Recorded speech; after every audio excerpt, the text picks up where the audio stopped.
हरे कृष्णा। श्रीमद् भागवतम द्वितीय स्कंद तीसरा, चौथा और पांचवा अध्याय। तीसरा अध्याय कामनाओं के अनुसार विभिन्न देवताओं की उपासना तथा भगवत भक्ति के प्राधान्य का निरूपण। श्री सुखदेव जी ने कहा, परीक्षित, तुमने मुझसे जो कुछ पूछा था, मरते समय बुद्धिमान मनुष्य को क्या करना चाहिए, उसका उत्तर मैंने दे दिया। जो ब्रह्म तेज का इच्छुक हो, वह बृहस्पति की, जिससे इंद्रिय की विशेष शक्ति की कामना हो, वह इंद्र की, और जिसे संतान की लालसा हो, वह प्रजापति की उपासना करे। जिसे लक्ष्मी चाहिए, वह माया देवी की, जिसे तेज चाहिए, वह अग्नि की, जिसे धन चाहिए, वह वसुओं की, और जिसे प्रभावशाली पुरुषों की वीरता की चाह है, उसे रुद्र की उपासना करनी चाहिए।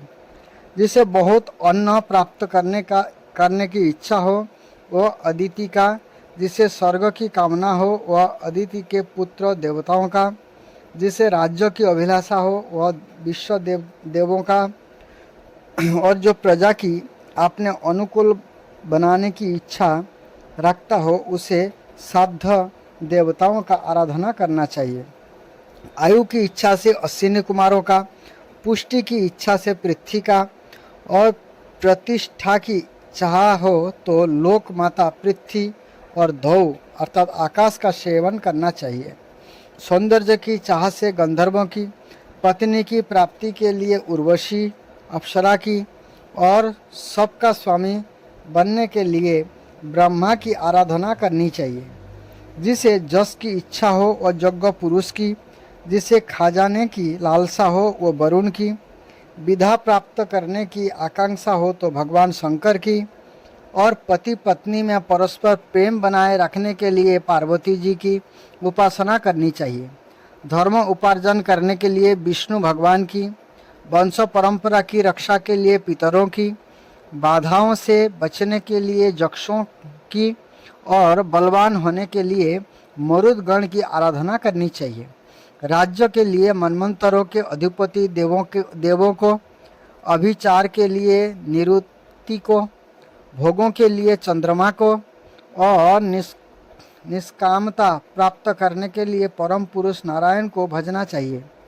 और जो बुद्धिमान पुरुष है, वह चाहे निष्काम हो, समस्त कामना से युक्त हो, अथवा मोक्ष चाहता हो, उसे तो तीव्र भक्ति योग के द्वारा केवल पुरुषोत्तम भगवान की ही आराधना करनी चाहिए। और जो बुद्धिमान पुरुष है, वह चाहे निष्काम हो, समस्त कामना से युक्त हो, अथवा मोक्ष चाहता हो, उसे तो तीव्र भक्ति योग के द्वारा केवल पुरुषोत्तम भगवान की ही आराधना करनी चाहिए।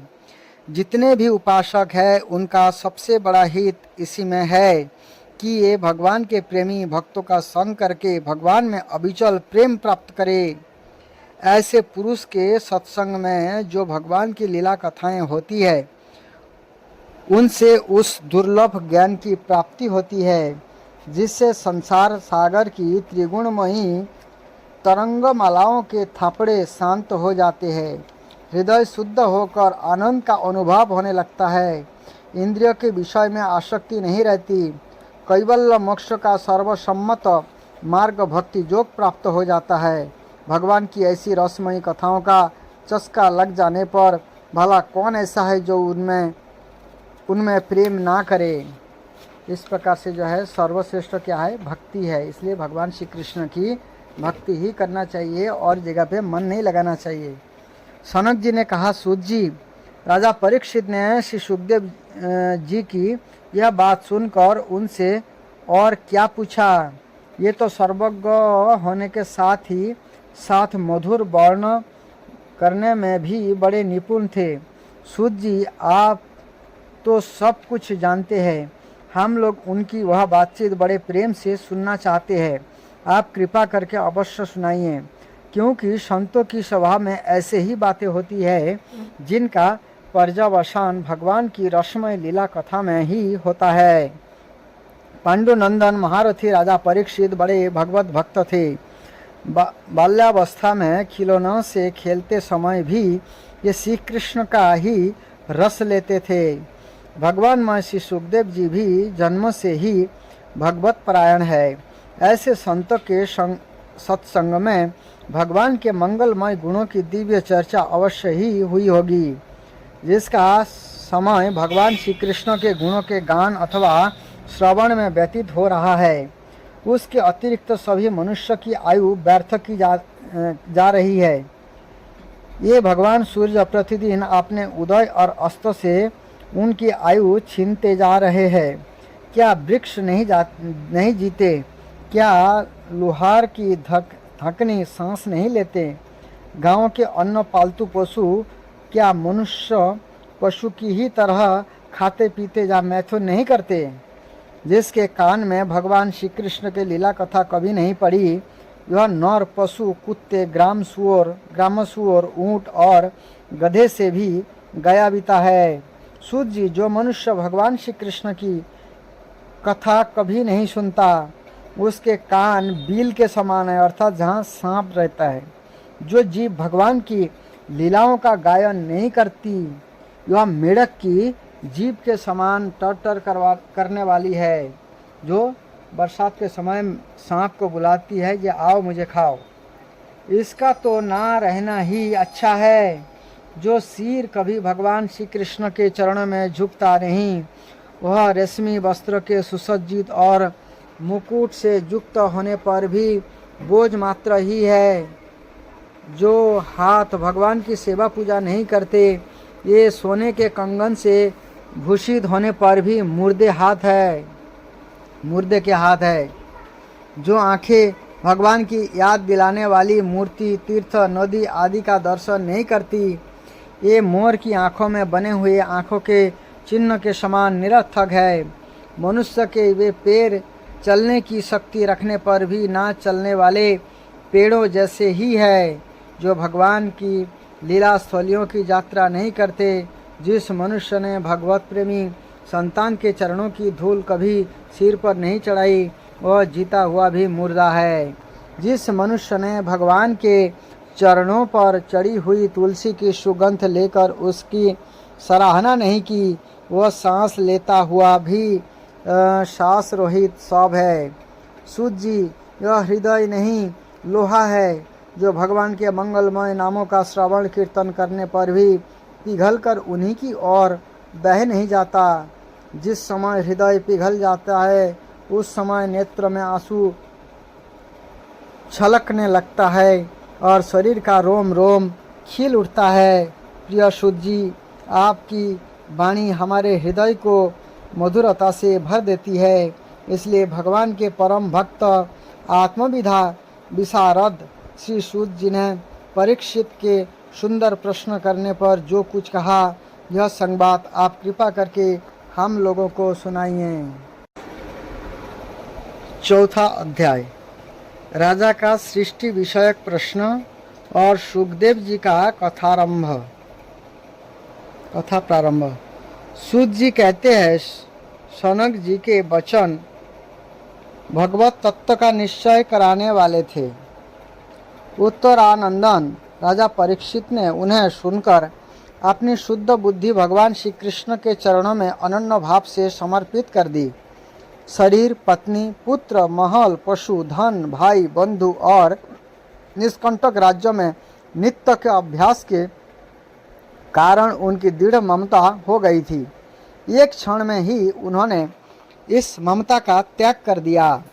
शनक आदि ऋषियों महामनस्वी परीक्षित ने अपनी मृत्यु का निश्चय समय जान लिया था, इसलिए उन्होंने धर्म, अर्थ और काम से संबंध रखने वाले जितने भी कर्म थे, उनका संन्यास कर दिया। इसके बाद भगवान श्री कृष्ण में दृढ़ आत्मभाव को प्राप्त होकर बड़ी श्रद्धा से भगवान श्री कृष्ण की महिमा सुनने के लिए उन्होंने श्री सुखदेव जी से वही प्रश्न किया जिसे आप लोग मुझसे पूछ रहे हैं। परीक्षित ने पूछा, भगवत स्वरूप मुनिवर, आप परम पवित्र और सर्वज्ञ हैं। आपने जो कुछ कहा है वो सत्य एवं उचित है। आप जो भगवान की कथा कहते जा रहे हैं, तो मेरे ज्ञान का पर्दा फटता जा रहा है। मैं आपसे फिर भी यह जानना चाहता हूँ कि भगवान अपनी माया से इस संसार की सृष्टि कैसे करते हैं। इस संसार की रचना तो इतनी रहस्यमयी है कि ब्रह्मा आदि समर्थ लोकपाल भी इसके समझने में भूल कर बैठते हैं। भगवान कैसे इस विश्व की रक्षा और फिर संहार करते हैं। अनंत शक्ति परमात्मा किन किन शक्तियों का आश्रय लेकर अपने आप को ही खिलौने बनाकर खेलते हैं। ये बच्चों के बनाए हुए घरों की तरह ब्रह्मांड को कैसे बनाते हैं और फिर किस प्रकार बातों में मिटा देते हैं। भगवान श्री हरि की लीलाएं बड़ी ही अद्भुत अचिंत्य है। इसमें संदेह नहीं कि बड़े बड़े विद्वानों के लिए भी उनका लीला का रहस्य समझना अत्यंत कठिन प्रतीत होता है। भगवान तो अकेले ही है।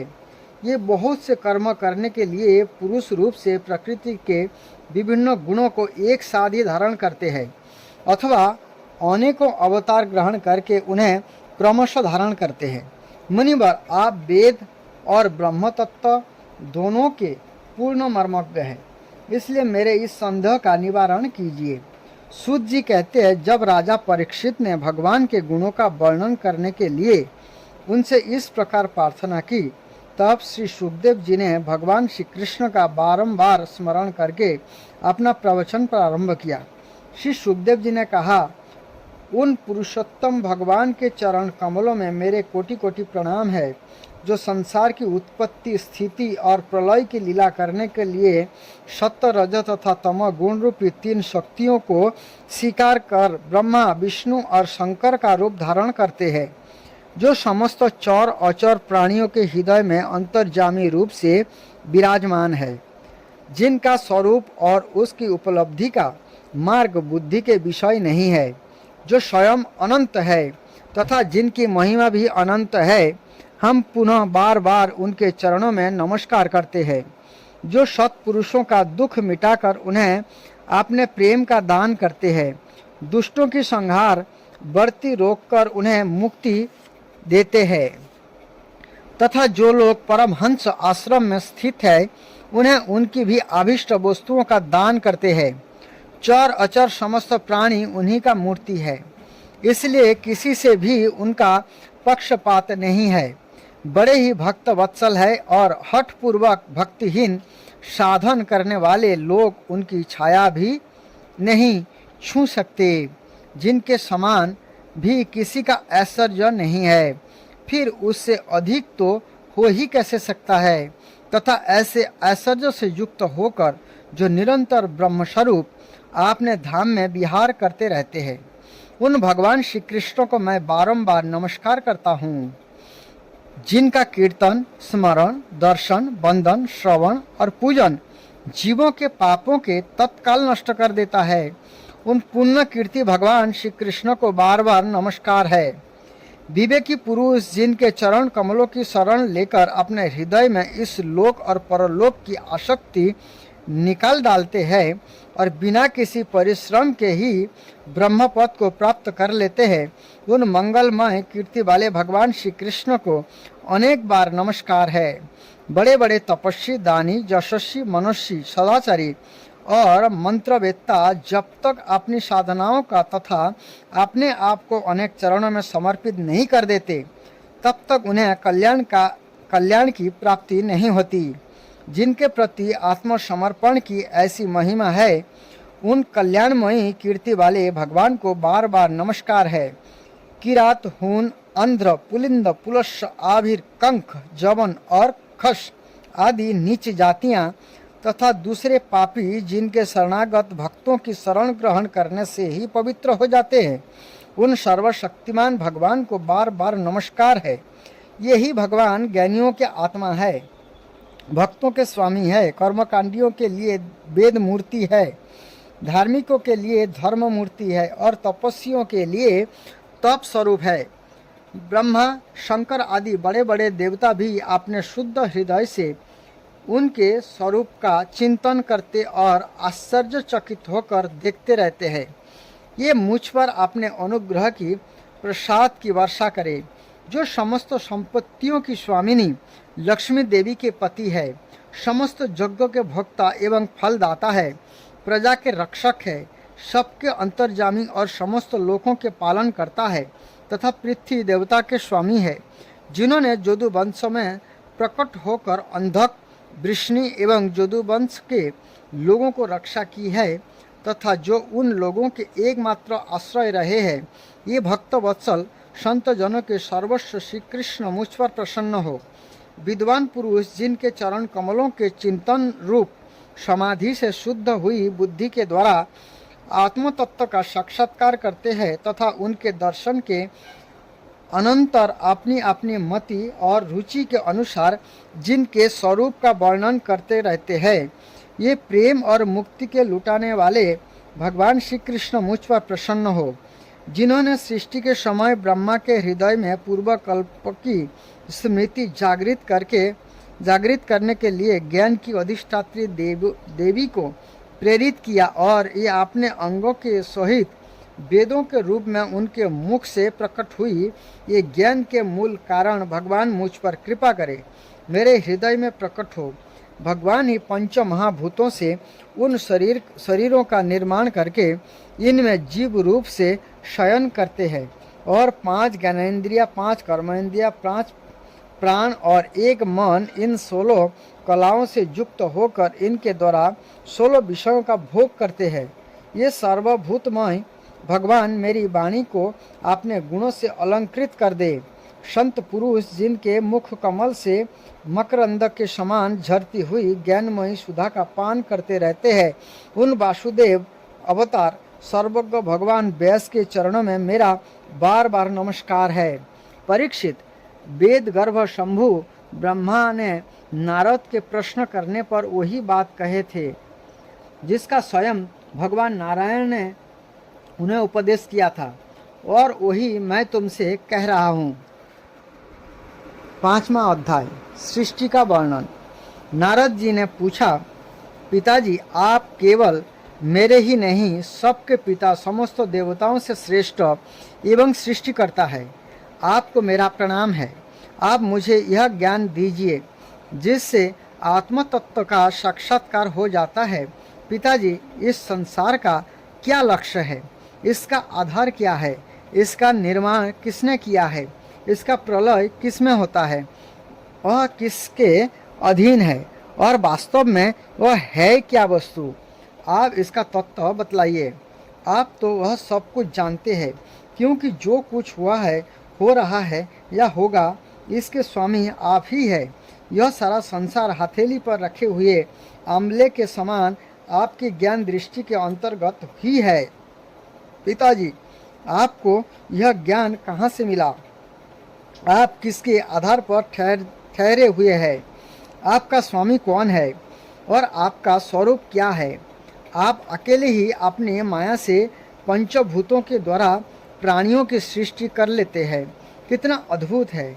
जैसे मकड़ी अनायास ही अपने मुंह से जाला निकालकर उसमें खेलने लगते हैं, वैसे ही आप अपनी शक्ति के आश्रय से जीवों को अपने में ही उत्पन्न करते हैं और फिर भी आप में कोई विकार नहीं होता। जगत में नाम, रूप और गुणों से जो कुछ जाना जाता है, उसमें मैं ऐसी कोई सत, असत, उत्तम, मध्यम और अधम वस्तु नहीं देखता जो आपके सिवा और किसी से उत्पन्न हुई हो। इस प्रकार सबके ईश्वर होकर भी आपने एकाग्र चित्त से घोर तपस्या की। इस बात से मुझे मोह के साथ साथ बहुत बड़ी शंका भी हो रही है कि आपसे बड़ा भी कोई है क्या? पिताजी, आप सर्वज्ञ और सर्वेश्वर है। जो कुछ मैं पूछ रहा हूँ, यह सब आप कृपा करके मुझे इस प्रकार समझाइए कि जिससे मैं आपके उपदेशों को ठीक ठीक समझ सकूं। ब्रह्मा जी ने कहा, बेटा नारद, तुमने जीवों के प्रति करुणा के भाव से भरकर वह बहुत ही सुंदर प्रश्न किया है, क्योंकि इससे भगवान के गुणों का वर्णन करने की प्रेरणा मुझे प्राप्त हुई है। तुमने मेरे विषय में जो कुछ कहा है, तुम्हारा यह कथन भी असत्य नहीं है, क्योंकि जब तक मुझसे परे का तत्व जो स्वयं भगवान ही है जान नहीं लिया जाता, तब तक मेरा ऐसा ही प्रभाव प्रतीत होता है। जैसे सूर्य, अग्नि, चंद्रमा, ग्रह, नक्षत्र और तारे उन्हीं के प्रकाश से प्रकाशित होकर जगत में प्रकाश फैलाते हैं, वैसे ही मैं भी इन्हीं स्वयं प्रकाश भगवान के चिन्मय प्रकाश से प्रकाशित होकर संसार को प्रकाशित कर रहा हूँ। उन भगवान वासुदेव की मैं वंदना करता हूँ और ध्यान भी, जिनकी दुर्जय माया से मोहित होकर लोग मुझे जगत गुरु कहते हैं। यह माया तो उनकी आंखों के सामने ठहरती ही नहीं, छेपकर दूसरे ही भाग जाती है, परंतु संसार के अज्ञानी उसी से मोहित होकर यह मैं हूँ, यह मेरा है, इस प्रकार बकते रहते हैं। भगवत स्वरूप नारद, द्रव्य, कर्म, काल, स्वभाव और जीव वास्तव में भगवान से भिन्न दूसरी कोई भी वस्तु नहीं है। वेद नारायण के परायण है, देवता भी नारायण के ही अंग में कल्पित हुए हैं और समस्त यज्ञ भी नारायण की प्रसन्नता के लिए ही है, तथा उनसे जिन लोकों की प्राप्ति होती है ये भी नारायण में ही कल्पित है। सब प्रकार के योग भी नारायण की प्राप्ति के ही हेतु है। सारी तपस्याएं नारायण की ओर ही ले जाने वाली है। ज्ञान के द्वारा भी नारायण ही जाने जाते हैं। समस्त शब्द और साधनों का पर्यावसान भगवान नारायण में ही है। ये दृष्टा होने पर भी ईश्वर है, स्वामी है, निर्विकार होने पर भी सर्वस्व रूप है। उन्होंने ही मुझे बनाया है और उनकी दृष्टि से ही प्रेरित होकर मैं उनके इच्छा अनुसार सृष्टि रचना करता हूँ। भगवान माया के गुणों से रोहित एवं अनंत है। सृष्टि, स्थिति और प्रलय के लिए रजोगुण, सतोगुण और तमोगुण, ये तीनों गुण माया के द्वारा उनमें स्वीकार किए गए हैं। वे ही तीनों गुण द्रव्य, ज्ञान और क्रिया का आश्रय लेकर मायातीत नित्य मुक्त पुरुषों के ही माया में स्थित होने पर कार्य, कारण और कर्तापन के अभिमान से बांध लेते हैं। नारद, इंद्रियातीत भगवान गुणों के इन तीन आवरणों से अपने स्वरूप को भली भांति ढांक लेते हैं, इसलिए लोग उनको नहीं जान पाते। सारे संसार के और मेरे भी एकमात्र स्वामी वे ही है। मायापति भगवान ने एक से बहुत होने की इच्छा होने पर अपनी माया से अपने स्वरूप में स्वयं प्राप्त काल, कर्म और स्वभाव को स्वीकार कर लिया। भगवान की शक्ति से ही काल ने तीनों गुणों में मोक्ष उत्पन्न कर दिया। मायापति भगवान ने एक से बहुत होने की इच्छा होने पर अपनी माया से अपने रूप में स्वयं प्राप्त काल, कर्म और स्वभाव को स्वीकार कर लिया। भगवान की शक्ति से ही काले न तीनों गुणों में क्षोभ उत्पन्न कर दिया। स्वभाव ने इन्हें रूपांतरित कर दिया और कर्म ने महत्त्व को जन्म दिया। रजोगुण और सत्वगुण की वृद्धि होने पर महत्त्व का जो विकार हुआ उससे ज्ञान, क्रिया और द्रव्य रूप तम प्रधान विकार हुआ। यह अहंकार कहलाया और विकार को प्राप्त होकर तीन प्रकार हो गया। इसके भेद है वैकारिक, तेजस और तामस। नारद जी ये क्रमशः ज्ञान शक्ति, क्रिया शक्ति और द्रव्य शक्ति प्रधान है। जब पंच महाभूत के कारण रूप तामस अहंकार में विकार हुआ तब उससे आकाश शक्ति की उत्पत्ति हुई। आकाश की तन्मात्रा और गुण शब्द है। इस शब्द के द्वारा ही दृष्टा और दृश्य का बोध होता है। जब आकाश में विकार हुआ तब उससे वायु की उत्पत्ति हुई। उसका गुण स्पर्श है। अपने कारणों का गुण आ जाने से यह शब्द वाला भी है। इंद्रियों में स्फूर्ति, शरीर में जीवन शक्ति, ओज और बल उसी के रूप है। काल, कर्म और स्वभाव से वायु में भी विकार हुआ, उससे तेज की उत्पत्ति हुई। इसका प्रधान गुण रूप है। साथ ही इसके कारण आकाश और वायु के गुण शब्द एवं स्पर्श भी इसमें है। तेज के विकार से जल की उत्पत्ति हुई। इसका गुण है रस। कारण तत्व के गुण, शब्द, स्पर्श और रूप भी इसमें है। जल के विकार से पृथ्वी की उत्पत्ति हुई। इसका गुण है गंध। कारण के गुण कार्यों में आते हैं। इस न्याय से शब्द, स्पर्श, रूप और रस ये चारों गुण भी इसमें विद्यमान है। वैकारिक अहंकार से मन की और इंद्रियों के 10 अधिष्ठात्री देवताओं की भी उत्पत्ति हुई। उनके नाम है दिशा, वायु, सूर्य, वरुण, अश्विनी कुमार, अग्नि, इंद्र, विष्णु, मित्र और प्रजापति। तेजस अहंकार के विकार से क्षोत्र, त्वचा, नेत्र, जिह्वा और घ्राण ये 5 ज्ञानेन्द्रिय एवं बाक, हस्त, पाद, गुदा और जननेन्द्रिय ये 5 कर्मेंद्रिय उत्पन्न हुई।